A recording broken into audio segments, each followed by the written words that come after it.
trôi lùa tìm đường bạ về vua băng đội băng núi xa xôi.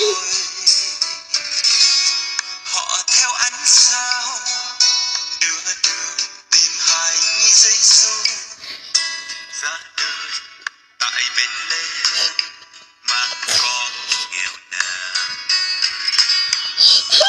Mùng đông cánh bay trên tình xứ loan tình họ để chuông chia tôn thờ con thánh sẵn sàng. Sao lắm ạ? Chuông chiêng tối tăm để hài nhi Chúa sanh ra đời tại màn cỏ xưa. Chúa ra đời vì ai? Sao cũng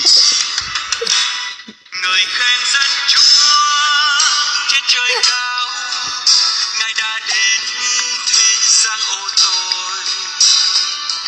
con ngã này. Người khen con thánh trên trời cao, Ngài đã xuống nơi trần thế, cứu nhân loại khỏi chốn ô tội, sanh ra làm người nơi thấp. Sao con ngã? Còn chắc cười mà. Hát người khen một tình yêu bạn cho nhận lỗi. Hallelujah, hát người khen Giêsu đến và chết thế. Sao dùng cọc tiền à lộc bậu của tiền. Đã hy sinh trên thập hình.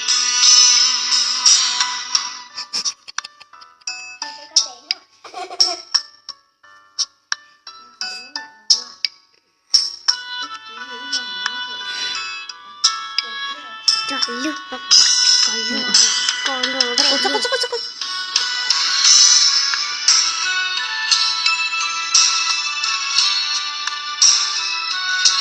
Cậu ơi, tôi có không ạ?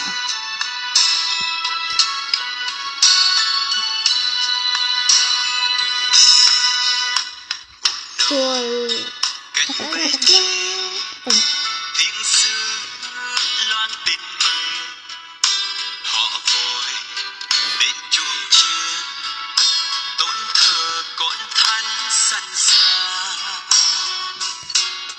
Chuông chiêng tối tăm để hài nhi Chúa sanh ra đời tại màn cỏ xưa.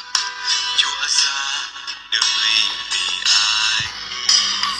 Anh mà Người khen dân trên trời cao, Ngài đã đến thế gian ô tô. mày tôi rồi, mày tôi rồi. Người khen con thánh trên trời cao, Ngài đã Giờ lâu rồi xuống. Đi thâu.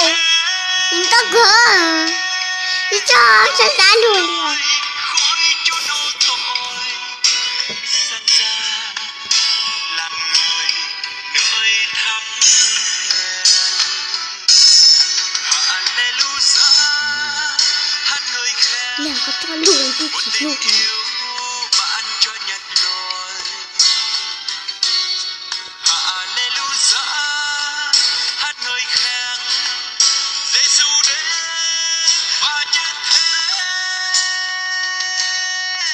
Chúa Giêsu tôi cũng đã hy sinh những lần cứu ta đẹp Chúa Giêsu đã hy sinh cho lần đầu cứu